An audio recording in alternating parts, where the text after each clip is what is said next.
Hey guys, welcome back to my channel. I finally got new lighting in here, so I'm really excited to get back into the swing of filming. I was kind of avoiding it for a while there just because my lighting situation in my new apartment was so ugly. Every time I would have to edit a video, I was like, I just want to throw the whole camera away.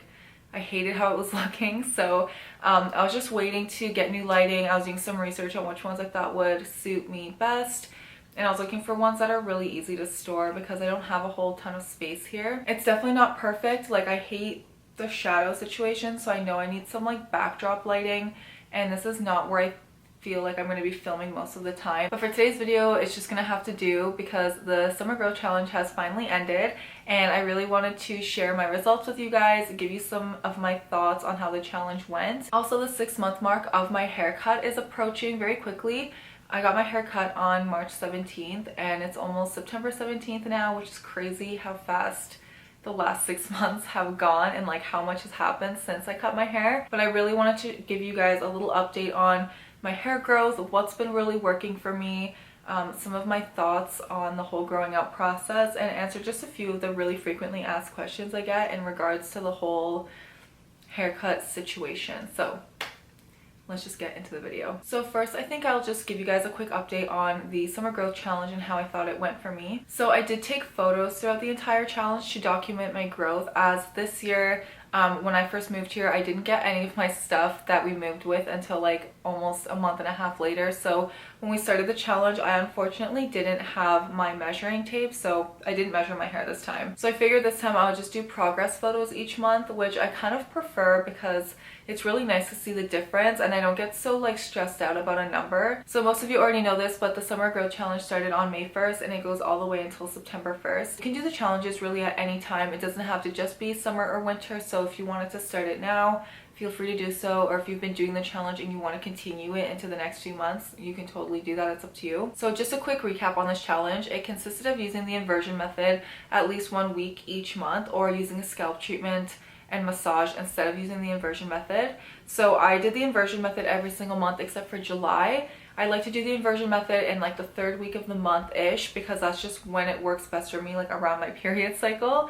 But in July, I also got a really annoying head cold, and whenever I get a head cold, it really affects my sinuses, so it's really uncomfortable for me to put my head upside down. And then right after I got better from that, I got my period. So I just said, whatever, I'm gonna skip it this month. And instead, I just did really nice scalp massages upright during that week of the inversion method that I normally would have done. This challenge also consisted of weekly scalp treatments, which I found really easy to do. That's something I continue to use in my regular hair routine anyways. So I'll get into which scalp treatments I was using in a bit, but I was doing them about 2 or 3 times a week. Every time I wash my hair, I like to do a scalp treatment first, so I continued with that throughout the entire challenge, and I'm going to continue to do that after this challenge. We also did a weekly hair mask according to our hair's needs, so I continue to just follow my capillary schedule that I've been following for a while, and every month I would just generate a new one. I like to use the quiz on the Hair Routines website or on their app. I just find it to be the easiest. I'll have that link down below if you guys want to try it out, but it's just the easiest for me to go on there every month and redo my quiz and see what I should be doing next. It was also a little bit difficult because I have been swimming so much this summer. It's kind of hard to match up my wash days properly. So that was something I found a little bit challenging, but I think overall it was fine. My hair still feels good, so I'm not too concerned about it. And then the last thing that we included in the challenge was doing the rice water rinse 1 to 3 times per month. I actually only did it once this whole challenge because I just don't really like doing the rice water rinse. A lot of you guys request me to include it in challenges and stuff, which I think is great. A lot of you really love it. For me personally, I just find it to be kind of a hassle.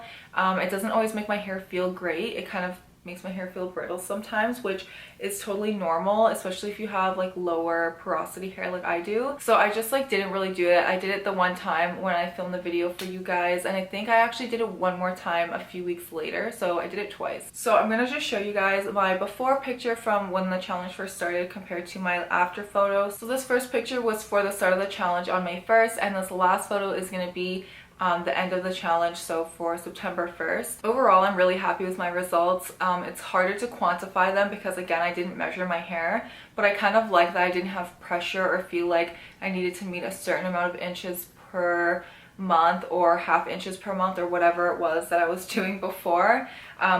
the way it looks, like I honestly don't feel like it's growing that much like from day to day, but when I see a photo of it like this and I can see like the jump from May 1st to September 1st, it's just like such a big difference for me. So overall, I'm really happy with how the challenge went for me. I'm really happy with the condition of my hair over this summer, considering how much time I've spent in the ocean and on the beach.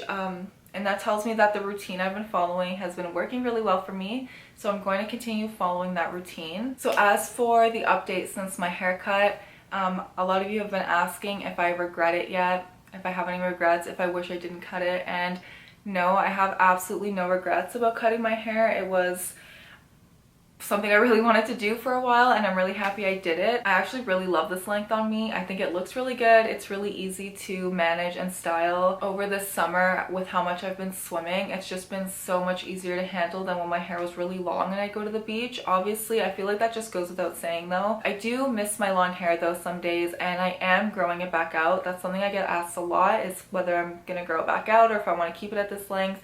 I am planning on growing it back out to my belly button. But this time I really want to have more layers in my hair. I really want to have more volume and more movement. I'm kind of over the whole like one length, no layers thing. It was really fun while that lasted, and I really liked my hair that way. But I think this time, now that I've had the opportunity to actually like have volume in my hair and be able to like fluff it out, I don't think I could ever go back to like not having any layers in my hair.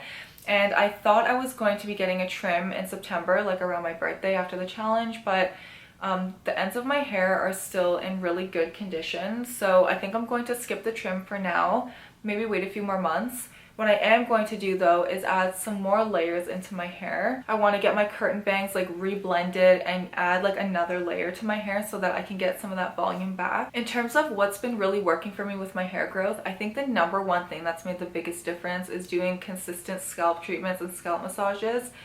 That is the one thing that I've been like really sticking to. Like no matter what, I make sure that I do at least one scalp treatment per week, just because I feel like it makes such a difference obviously in keeping my scalp healthy and my roots healthy, but the consistency in massaging my scalp and the stimulating ingredients and the treatments I've been using just help to promote hair growth so well. So the first treatment that I've been using probably the most is the Rosemary Scalp Treatment from the Innate Life. I've been talking about this nonstop like all summer. This was also the treatment that I took with me on my road trip here from Toronto, and it's the only scalp treatment I had during that like month and a half when we didn't have any of our stuff or our furniture. So I was using this like at least 1 to 3 times per week. It's probably about to here right now, but it has worked so well for me. This is probably one of my favorite scalp treatments I've ever tried. The last couple of months I've been using the Berber Growing Season botanical hair treatment. The main feature of this scalp treatment is the burdock root extract, and the main feature of the rosemary scalp treatment is obviously the rosemary oil and extract that they get from the plant.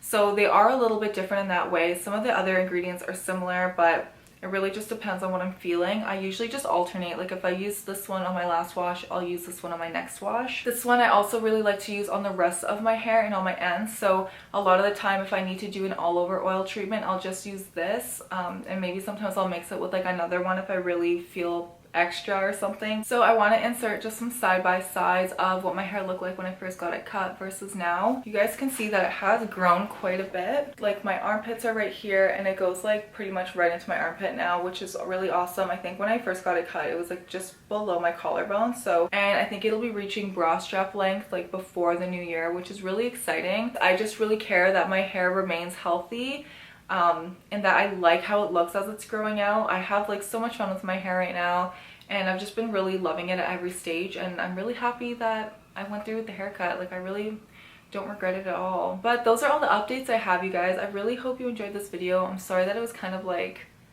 all over the place. I just feel like I've had a lot to tell you because it's been a while since we've done this. So with that being said, thank you so much for being here. I really hope you enjoyed this, and I will see you in the next one. Bye.